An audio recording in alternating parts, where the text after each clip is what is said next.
To start, I am Rodolfo Rey. I'm a pediatric endocrinologist in Buenos Aires, Argentina. And so we'll talk about growth and hormonal development in boys with XXYY karyotype. I thought I would make a general presentation of the normal physiology of growth and hormonal development in the boy, and then show differences we have found, we and others have found in XXYY boys, and then leave time for questions.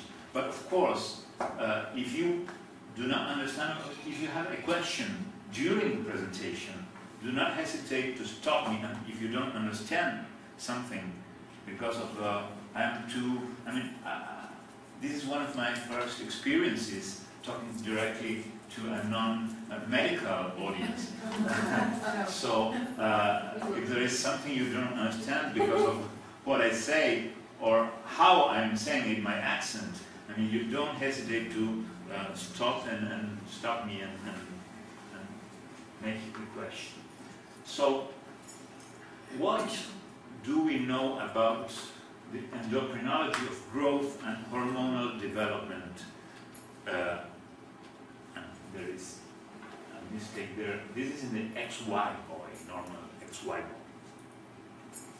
What we know is that there is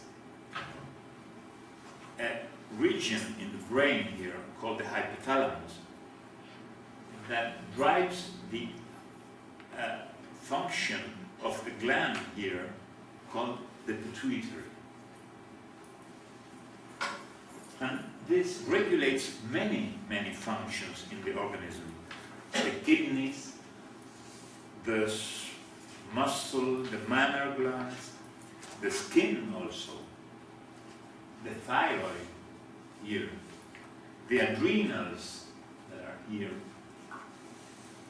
But what is our main interest today are the gonads, the testes, and growth. So we will devote the discussion to these two main axes, the gonadal axis and the growth axis. So to start with growth, growth is mainly regulated by growth hormone, GH, that is produced by the pituitary under the regulation of the hypothalamus and many other organs, even the stomach, as you see here. GH then goes into the bloodstream and has actions at many different target tissues. One of the main target tissues is the liver, which produces this factor, insulin growth factor 1, IGF-1, that is the main responsible for the growth of the bones. So, as you may all know, bones have cartilage in the embryo and during childhood that is in the growth plate, that is responsible for the growth in length of the bones. This cartilage, this growth plate, disappears at the end of puberty, and that's why we cannot grow anymore. But apart from these hormones and factors that I mentioned, there are genes, products, and proteins that are the product of genes, like the shocks, that is also involved in growth. And I'll come back to this aspect afterwards. And why do I mention shocks? Because what you know, everyone has two chromosomes, 1, 2 chromosomes, 2, etc. And either 1X, 1Y, or 2X chromosomes. So generally, each gene is represented twice. In the case of the shocks gene, it is also represented twice, because it is once on the X chromosome, and in the case of boy, once in the Y chromosome here, and in the case of the girls, in each one of the two X chromosomes. So everyone has two shocks, alleles, two copies of the shocks gene. Then, if we go to the gonadal axis, we have the hypothalamus here, producing this gonadotropin releasing hormone that acts on the pituitary, which produces LH and FSH that regulate testicular function. The testis has two main separate compartments. The interstitial tissue with the Leydig cells that synthesize androgens. The most important androgen is testosterone. Common androgen is testosterone. And the seminiferous tubules, which produce the sperm in the adult, and Sertoli cells, which produce these two hormones, anti-biliary hormone and inhibin B.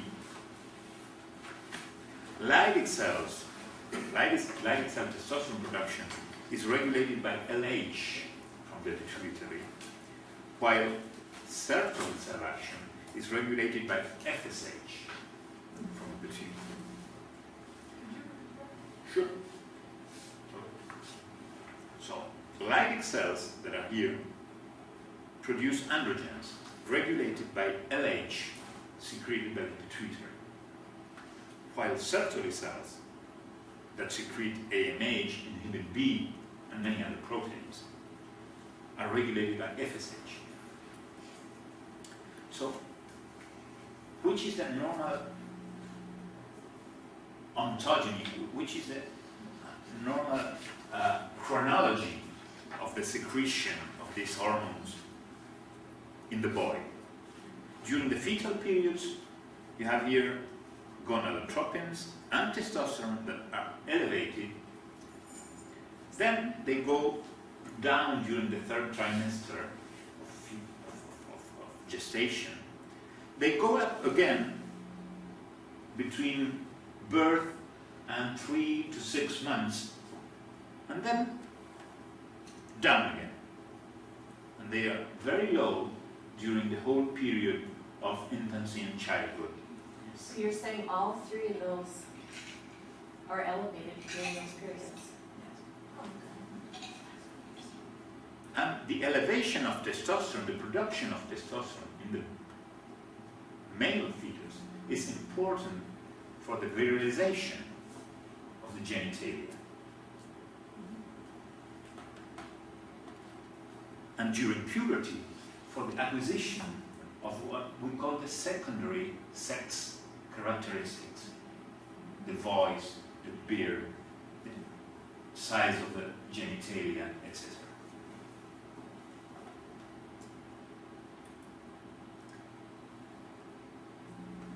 But what about the Sertoli cell hormones? The Sertoli cell hormones are elevated all through infancy and childhood until puberty. And AMH goes down, inhibin B stays elevated and increases even during puberty. So you see that this period of life, infancy and childhood, which were believed to be a quiescent period of testicular function, is not that quiescent. It's true for testosterone, which is low. It's true for LH and FSH, but not for AMH and inhibin. So there is Sertoli cell activity during infancy and childhood. Not only from the hormonal point of view, but also if we look at the size of the testicular volume during infancy, childhood, and puberty. Well, this is very well known in the boy that during puberty the testes increase their size enormously from 1-2 cubic centimeters to 20-25. And this is because germ cells, sperm, are produced. This is the main reason why the testes increase in size during puberty. And for the production of sperm, it is important that the two other cell populations, Leydig cells and Sertoli cells, are normal. But during infancy and childhood, there is a small increase in testicular size. Generally, we cannot, it is very difficult to distinguish between 0.5, 1.5 cubic centimeters, just by palpation. And we are not prescribing ultrasounds all the time to see how the testis is, unless we have particular diagnosis in mind. So that is why we usually say the testis during infancy and childhood is quiescent. It doesn't grow, it grows very little, and it doesn't produce androgens, but it does produce other hormones. Okay, so then hormones, testicular hormones, and here androgens, act through an androgen receptor and produce a number of effects. Production of sperm, they regulate the gonadotropins. When androgens go down, LH goes up, LH goes down. The virilization, as I said, development of the prostate, pubertal maturation. But also, androgens can act directly, testosterone, because they are all androgens here. Testosterone can act directly or can be transformed into DHT, dihydrotestosterone, which is another androgen, but it is more potent. So with very little DHT, we achieve the same effect as with 10 or 20 fold concentration of testosterone. So testosterone can be transformed into DHT, and it regulates bone maturation, as you see here. But it can also be transformed into estrogens. Estrogens, usually known as female hormones. Well, males have estrogens. The problem is that they have more androgens than estrogens. Females have androgens. The problem is that they have more estrogens than androgens. It's a question of equilibrium between hormones, but we both have both types of hormones. So, and estrogens that are produced from androgens in the males are also involved in bone development.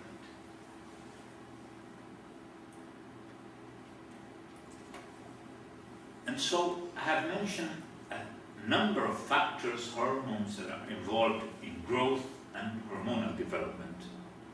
And some of them, their genes are on X and Y chromosomes. For example, the androgen receptor gene, androgens act through a receptor. And the gene for the androgen receptor is on the X chromosome. Then genes here that are involved in the development of the testes and during fetal life. Genes that are important for sperm production in the adult. This gene is involved in the development of the pituitary, the gonadotropin that secretes FSH and LH. and it is on the X chromosome. Now, let's go back to growth. You know that if one measures the body proportions in a newborn, in an adult, they are completely different. The size, the relative size of the head is bigger in a newborn than in an adult. Why is this? This is because the different parts of the body grow differently along life. The growth of all the portions of the body, addition, result in the growth curve that we are used to see when we go to the pediatric. I don't know if you are all familiar with this kind of growth curve. Okay. So, during infancy and childhood, the main factors involved in growth are growth hormone and the SHOX gene, while in puberty, it is important, this growth spurt, you see that the height here, the stature here, increases more or less at 4, 5, 6 centimeters per year. And then, at the moment of puberty, there is a growth spurt up to 10, 12 centimeters in a year. There is also a difference between limb growth and trunk growth. During puberty, the trunk growth is important, more important than before. So if there is no trunk growth during puberty, or if there is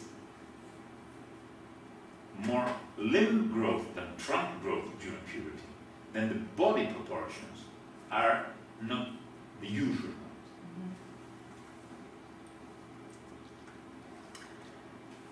So it is not only important to achieve the whole pubertal development with all these changes that I mentioned, but what it is also important is the timing and the tempo of puberty.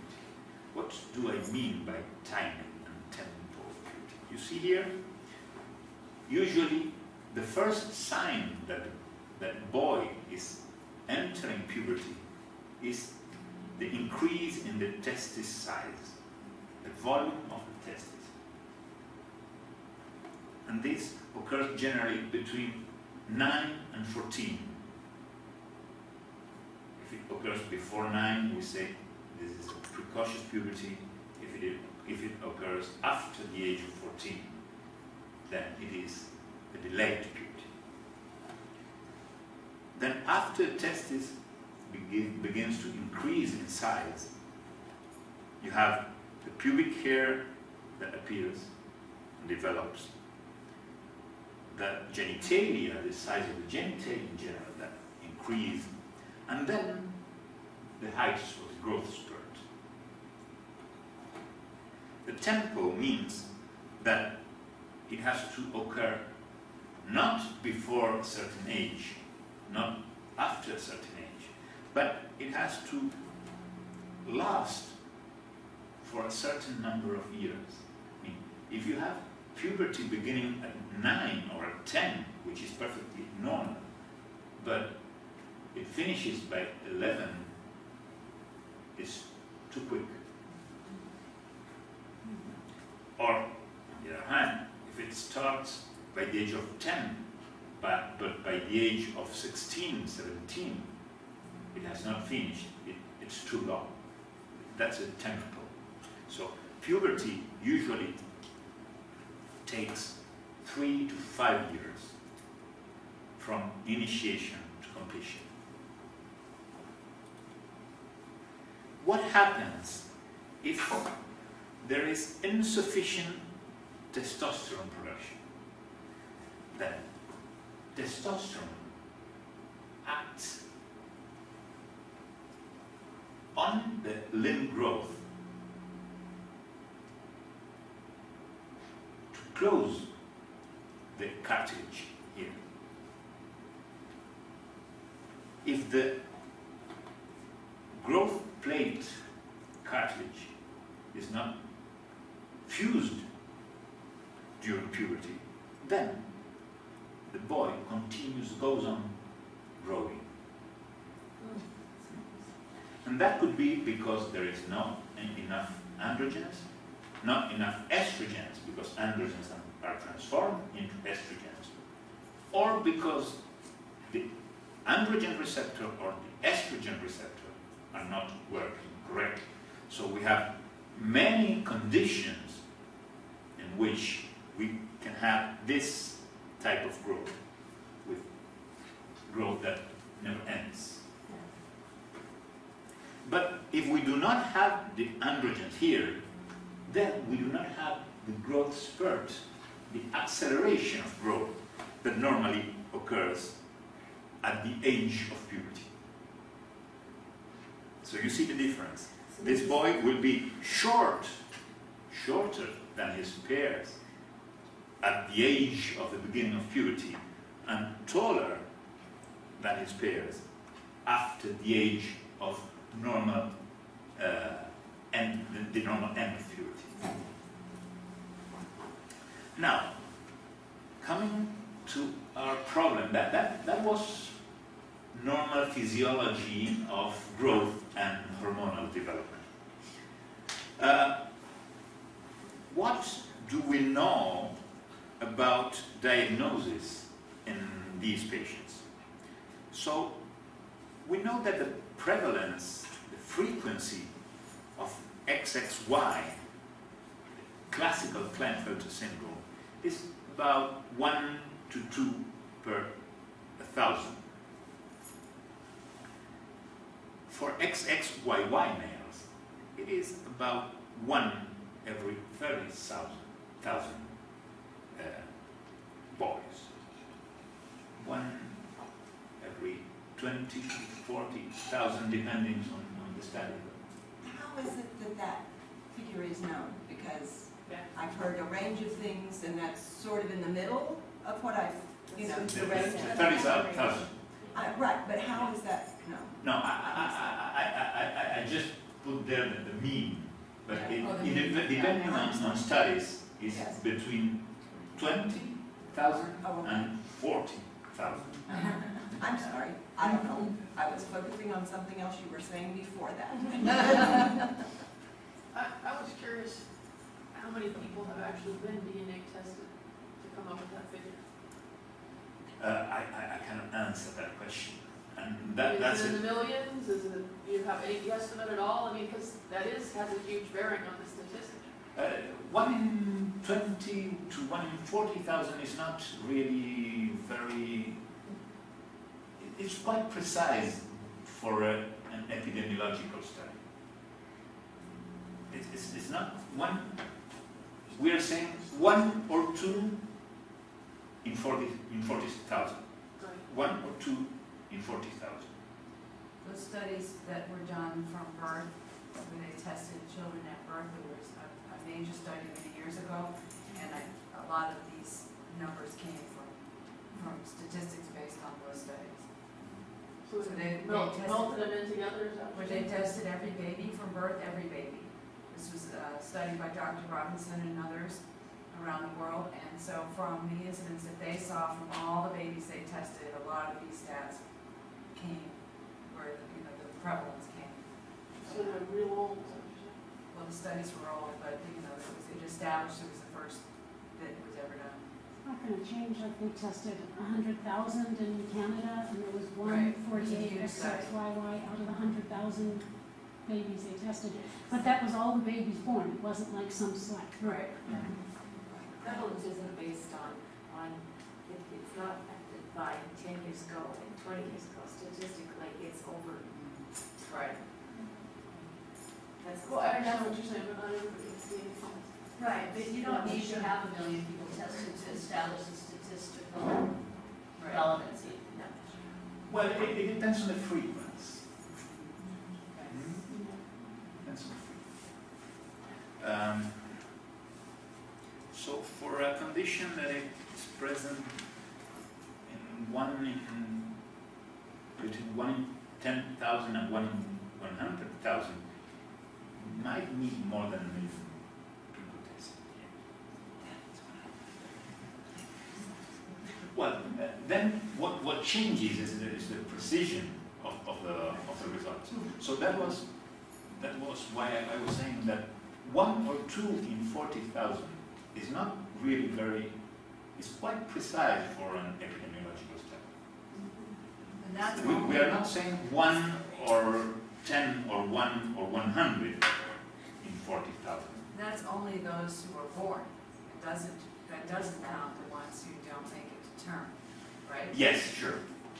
Yes, these are landforms, bonds. Yes.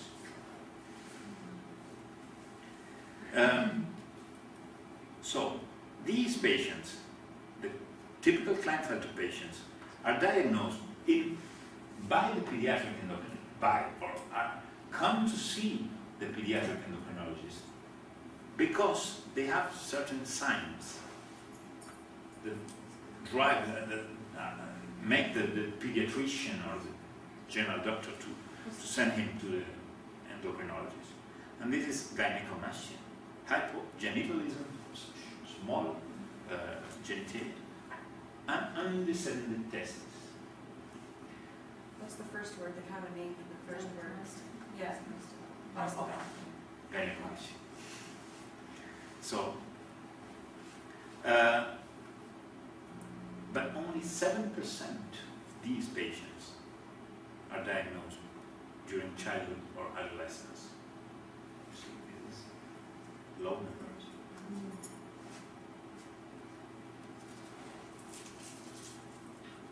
What do we know about XXYY males? Very little.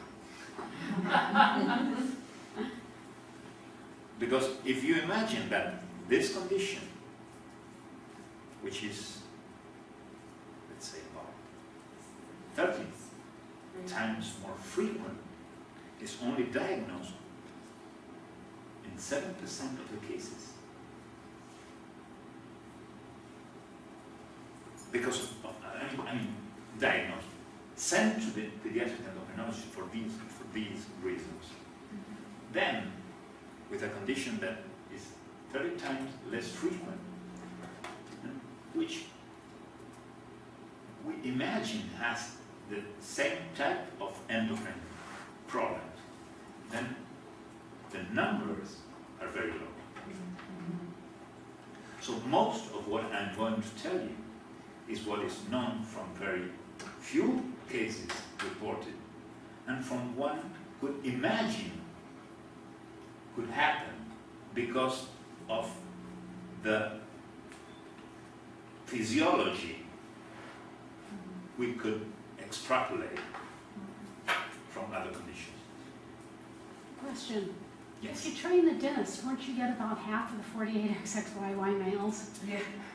I mean, Dentist. the dentist. I mean, how many people's sons have teeth problems? Yeah, I You know, know. so, the dentists aren't trained. The first physical sign my son had was his teeth, and it's the one that's the most pronounced, you know, and continues to be a problem. And I think that a study shows that is the, you know, if the dentists were trained to recognize it, I think we'd have a much higher rate of diagnosis. Certainly. Dr. Britton. Yes. We're from the XXYY project, and so I want to tell you, thank you for talking about this, because I didn't know you before, and I'm thrilled that you're here. But I just want to comment on this. Yes. What I know about our group, and I'm the founder, is that a very small number, I don't know what it would be, would have been diagnosed because of these three things. Families come to us Yes. and are diagnosed mostly because of their behavior problems. Yes, sure. Right. Sure. So, Or learning. or accidents, they were diagnosed by accident for some Yeah, other sure. reason. So it is very interesting. We're not the same as Klinefelters that way. But Renee, my son was diagnosed because of the small testicles. But Well- you're in the minority. I mean, Yes. I didn't realize that. But even for the Klinefelters, small testes, small penis, or undescended testes is very rare as a cause of diagnosis. Right. And most of them are diagnosed for other reasons. Right, and our sons have all of these things. Yeah. It's just that they're not diagnosed because of them. My son had undescended Sure. testicles, my son had all of the signs, but that's not how they're being diagnosed. Or why. It's still. I'd be interested to see that. So, we have a problem of definitions here. Because everything started with the definition of Klinefelter, the original one, that were men with gynecomastia, absence of sperm, without absence of Leydig cells, meaning that they had testosterone synthesis and production, and increased excretion of FSH. That was the original description by Klinefelter. Then the karyotype was found almost 15, 10, and 20 years later. But then if you look at definitions now of Klinefelter syndrome, mainly by books of genetics, is that Klinefelter syndrome describes a group of chromosomal disorders in which there is at least one extra X chromosome added to a normal male character. So we now tend, this happens with everything in medicine. We made an original description, then we found subtypes, and we have a problem now. Yes, with the classifications. So, what we see generally is that every patient that has one or more Y chromosome and more than one X chromosome is classified as Klinefelter. Which doesn't help us very much, by the way. That's what I'm. That's Yes, what that you're was getting at. my. We love you already. So, just 2 or 3 little things. Testis descent. How does this occur? Well, you know the testes, when they are formed in the fetus, they are very near the kidneys, and then they descend to the scrotum. And this occurs in 2 phases. First phase is transabdominal. They go down to the inguinal ring, the inner one, and then they go through the inguinal canal into the scrotum. This first phase is mainly regulated by this factor, insulin-like 3, and this second phase here, mainly regulated by androgens, mainly. But both insulin-like factor 3 and androgens are produced by Leydig cells in response to LH. And so, in Klinefelter patients, because most of the studies, as I told you, are in Klinefelter, then you have to look in this study how many of these Klinefelters are XXY and how many of them are other karyotypes. But what is known is that these patients have low inhibin B, high FSH and LH in puberty, low testosterone elevation of FSH and LH in puberty, low insulin-like factor 3 in puberty. You see it here, testosterone is within the normal range, but generally in the lowest part of the normal range. Here,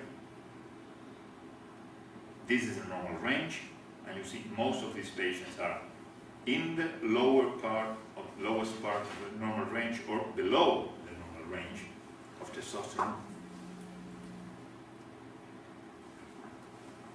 And when you compare this with the size of the genitalia here, in black dots, and or black circles there, and the size of the testes, you see, let me explain you how this graph works. This is the age of the patients, and this, between 0 would be the mean normal volume or size for the penis. Between -2 and +2 would be the normal range. So, as you see here, these patients do not have abnormally low testicular volume or abnormally small genitalia, but most of them are in the lowest part of the normal. So this is why also most of the time the attention is not driven to these, let's say, signs, because they are not really signs. I mean, the pediatrician would look at the size of the penis, at the size of the testes, and but it is within the normal range. When you put all these data together, then you see that most of them are in the lowest part of the normal range. But when you see one patient, one boy in your office, well, he's within the normal range. You understand what I mean? Yes, It's yes. hard to diagnose that way. Okay. So, apparently, the smaller penis is because there is a mild Leydig cell dysfunction. If it were more important, the Leydig cell dysfunction, then the penis would be really below normal size. But it seems to be a mild problem. And the same with the germ cells.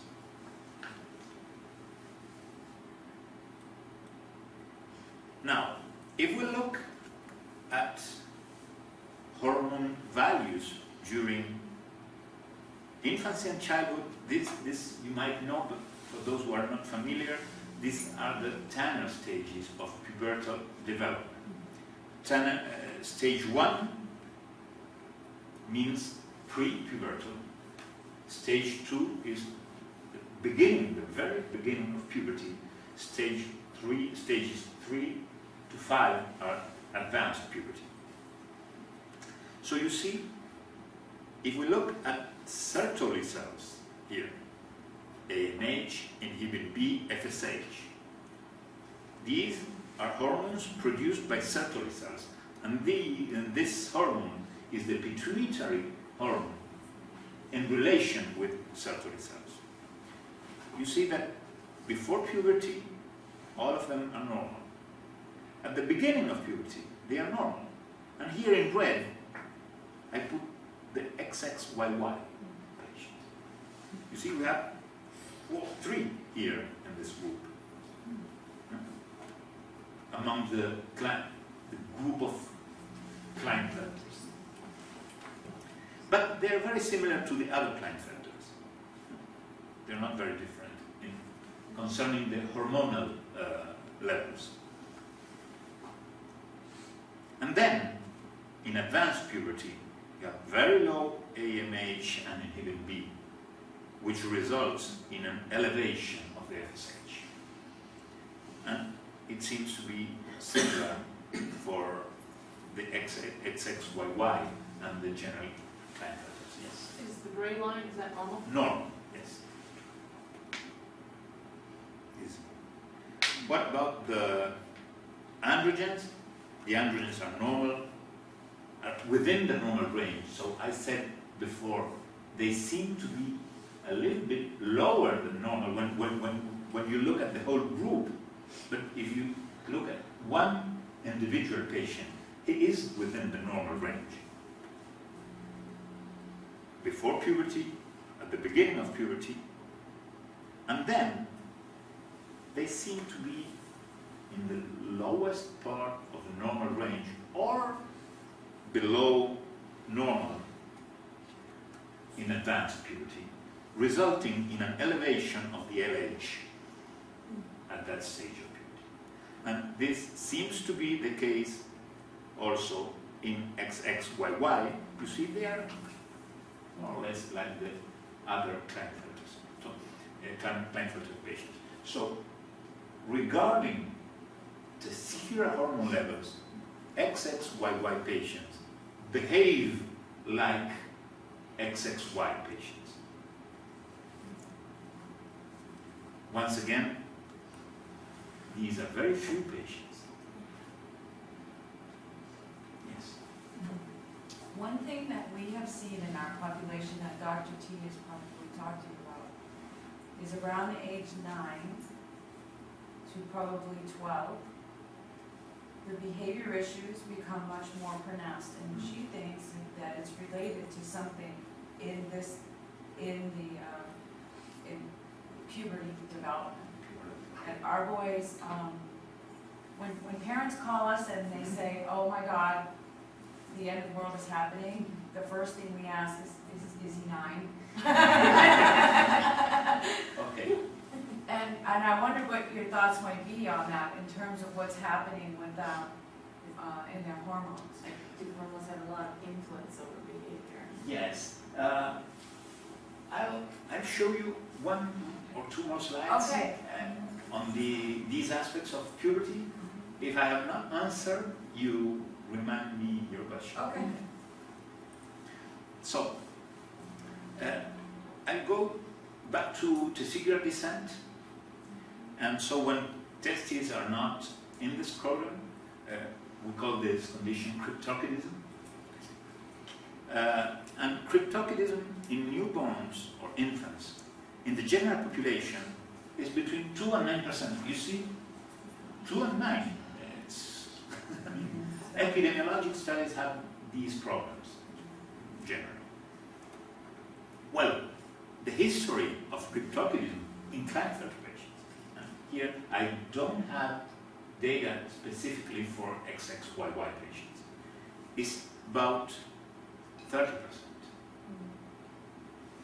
So you see, between 3 and 10 times more frequent.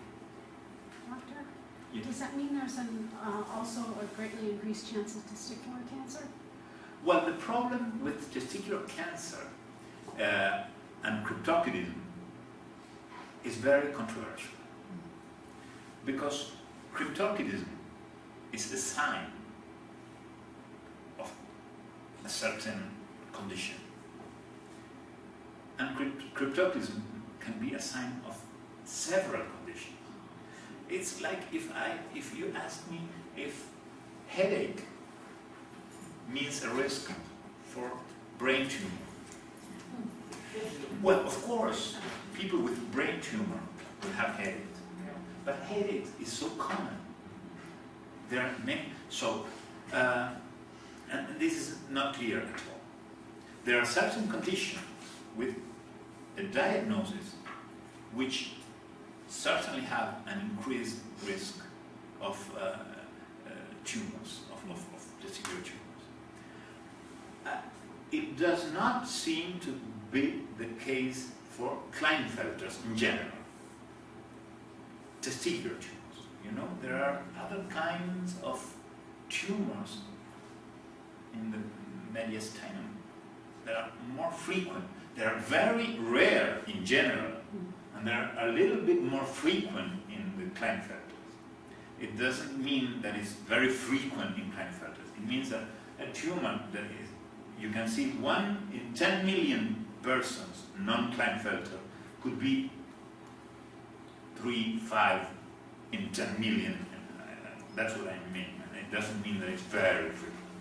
And once again, this is not testicular tumors. These are other kinds of tumors. And this is Klinefelter in general. I don't believe there is any data, particularly in XXYY patients.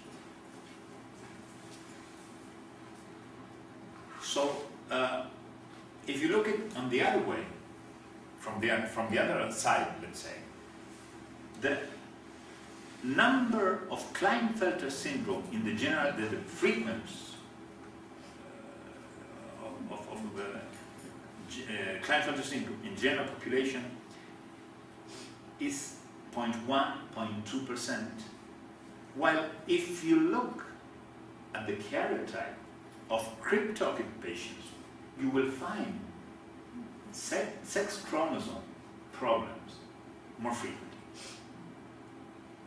So these data give the idea that there is a relationship between the karyotype and cryptorchidism, an increased risk of cryptorchidism in boys with more than one X chromosome.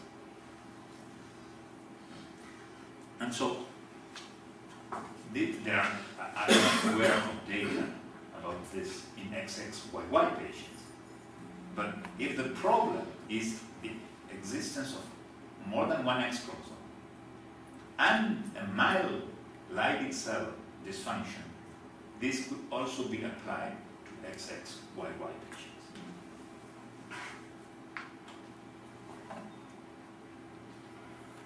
Okay. So how much this is due to low testosterone, to low insulin-like factor 3, or to their receptors, we don't know. Now, there is one other question, and this is about really ambiguous genitalia in patients with sex chromosome abnormalities. And this is really, really very infrequent. You see, this is for Klinefelter in general, Klinefelters in general. Klinefelter is a condition. There are thousands of reports of groups of Klinefelter patients in the literature, in the medical literature, and very, very, very, very few with genital ambiguity, with ambiguous genitalia. When I say ambiguous genitalia, I mean genitalia. You cannot say if the newborn is a boy or a girl. It is really very extremely rare. And in many of these cases, you see that the karyotype contains one XX cell lineage. So we don't know if this is not due to the presence of the XX. I mean, this is an XX pure. There are many cells in these individuals that are purely XX. There is no Y chromosome at all. So this is really very, very, very rare. Going back to the gonadal axis, as I said, this is general Klinefelter. I have not seen any other studies specifically for XXYY patients. So most of what we know about hormones is what is described for Klinefelters in general. The authors do not, although they say we had 3 or 4 with this or this karyotype, they would not discriminate in the results which of these hormone levels are of the XXYY patients specifically. And so this is more or less what I have already described. Testosterone that is in the lowest part of the normal range or mildly lower than normal. LH that is not, here the black lines are the upper normal, the mean, and the lower normal levels. So, and this is the Danish work, is one of the most important publications in Klinefelter patients and other conditions of sex chromosome disorders. and LH then is elevated, FSH is elevated. And what about growth in general? In general, if you look at the height of Klinefelter patients, they are in the upper part, let's say in the upper normal range, sometimes above the normal, but not really very, very tall. There is, in XXYY patients, and in Klinefelter in general, an accelerated growth from infancy. It is described from the age of 2, 3, 4, that these boys are a little bit taller than their peers, but just a little bit. And it's not an acceleration that it can be remarked easily. I mean, it's not like a boy that is growing at 4 or 5 centimeters per year and then he goes to 10 centimeters per year. No, he's at 6 centimeters per year constantly. Which makes these patients somewhat taller. But once again, when you compare it with the general population, they are not always above normal. So on an individual basis, they are unremarkable. You're just, well, in the upper part of normal. That's normal. They are a little bit taller than their peers at the moment of pubertal onset, because they were growing a little bit more than their peers during the whole period of childhood. So they reached puberty with a taller, higher stretch. They are long-legged. They have long legs. If you compare that with the trunk. The growth hormone axis is normal. And the pubertal timing and tempo, what I explained before, is also normal. So why are they somewhat taller? Maybe because there are more Shox genes, Shox gene copies than in the general population. This is a hypothesis. I mean, it's not been proved. But one possibility is the existence of more than one Shox gene copy. Well, it seems clear that it is not due to the hypoandrogenism.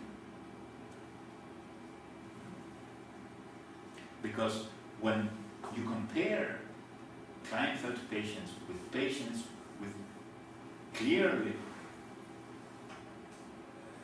who are clearly hypoandrogenic, hypogonadal, I mean boys, not adults. Their body proportions are completely different. And their growth in puberty is completely different. So it does not seem to be the problem. So I think that I just want to give credit to my colleagues, mainly Drs. Rodolfo and Bastiga, who were the ones who worked with data, or with the patients mainly, and several other colleagues. You understand that one cannot get a number of patients alone due to the low frequency of the. We can get you patients. Yes. Go to Argentina. Yeah. A couple of things. Yes. There's another sort of unusual thing that happens with our guys that seems to be related somehow to this pituitary and this whole, the whole endocrine system, and it's a big issue. It's sugar cravings and carb cravings, and it's massive cravings, like uncontrollable. Not all, but the ones that have this are eating, you know, and drinking maple syrup and eating massive amounts of candy and at all costs. Straight sugar.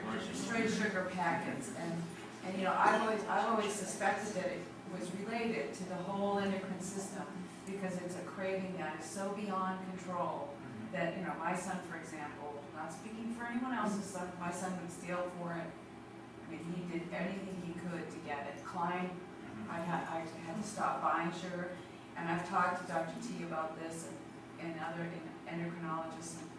And so I'm planting the question, because you may not have an answer to that. I'm planting the question. It's a seed. Is it possible that it could be something in the endocrine system? Could be.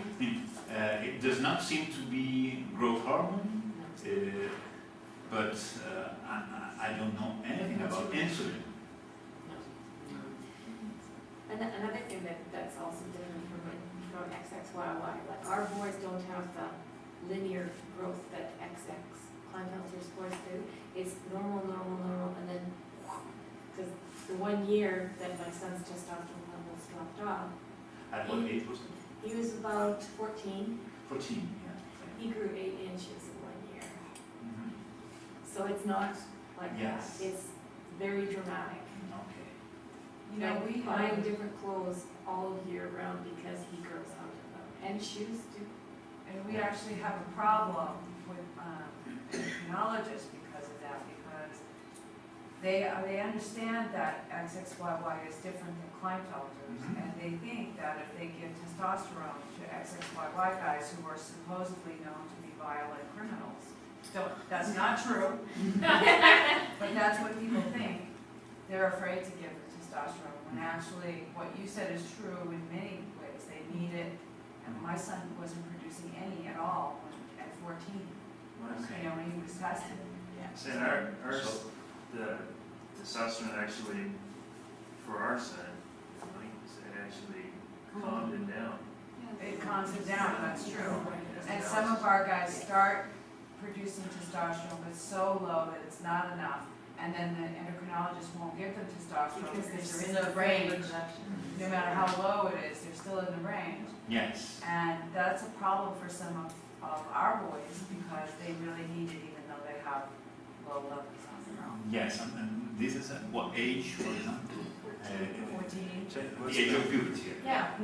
But one of the good things, well, our son's 23, and you know, I haven't been with him, I've only been with him since he was 15, but he calms me down. So, well, I like that. So he's real good at calming. That's because you met him after the age of insanity. We would also like to know all your families in Argentina that you're working with, because we're an international group. We have 200 members worldwide of that, and we welcome all families to our organization. We have great support for them. Put that in contact with you. Yeah. Sure. But every once in a while we hear from families. Or we might have doctors calling you, endocrinologists calling you about our boys, saying, do you think it's a good idea if I start giving this kind of testosterone? And we're going to say, yes. Sure. Or give your valued opinion to what publicly, because they don't know that much about it. When the first time my endocrinologist saw my son, oh my God, it's XXYY. And we're going, okay. What's a good age to start? Yeah. I mean, mine's 9, you know, do we go and have things measured now to be sure, you know, 10, 11, when you're gonna start puberty, that, you know, it's changing like it should be, or do we wait until you should be starting puberty to go? I mean, you know, how soon the brain things? Yes. I think that the problem is that as we do diagnosis, the endocrinological diagnosis, and when I say diagnosis, I don't mean that we're catching up the condition at that age, but diagnosis of the endocrine condition or the endocrine workup is made generally very late. So we do not know about the progression. That's the problem. That's true for all sex chromosome problems. All of them. So there's no measure to say when to start. Yes. You don't have enough information or data to make that decision. Yeah. Okay. So they just. So you need to study our guys. Sure. This may be a strange question, but you said that in the last slide, you said that it wasn't due to mild hypo. Yes. Is there a relationship to androgen? I mean, is it true testosterone, or is it a form of androgen that they're using to create the testosterone? It is testosterone. It's testosterone. I'm You not. use a chemical form, so that's, I was Yes, wondering if yes, you're. of course. It is always a chemical form of testosterone. Right. I mean, I don't know exactly what sort of testosterone it is used in the gel, but it is always. I mean. It doesn't matter? Does it matter? Well, all those that are used, they are used because they are approved. Okay. So the absorption is very fast. When you diagnose, say you get one of our XXYY boys, what process would you use? Actually, it's two big questions. Would you look visually as well as the numbers, or would you focus on the numbers? And then the other question is, which method of administering would you usually like? The injection, the gel? Well, you've been to Dr. Rogel presentation. Okay, so he has much more experience than I on testing and treating patients with hypoandrogen, adolescents with hypoandrogens. So I don't think we can say anything specific to XXYY or even to XXY patients. So I completely endorse what he said. He is the person with expertise on this. And the problem is that generally we don't know. We have to look at the patient, whether he has started or not his puberty, at what age, and if he needs from his different aspects. Not only, of course, you need a hormone level Right. to get an idea, but that's not the only parameter.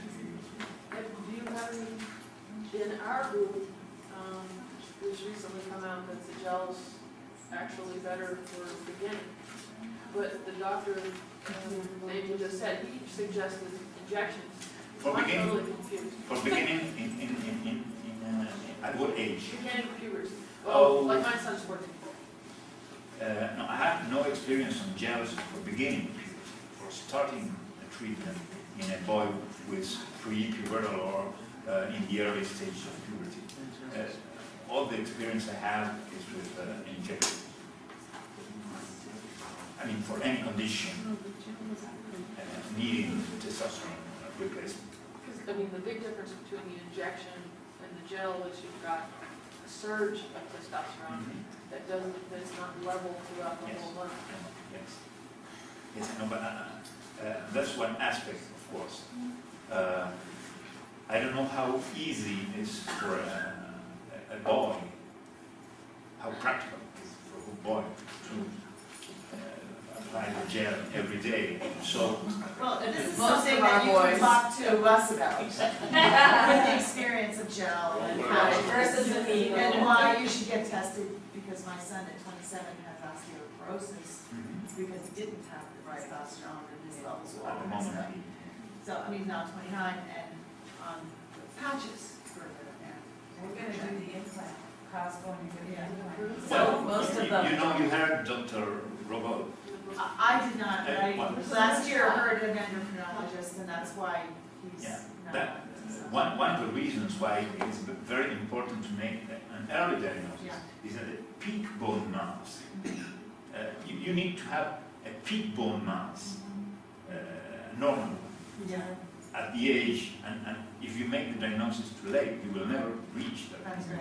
And what age is that usually? It's about 22 to 24 in boys. And then, in. So that's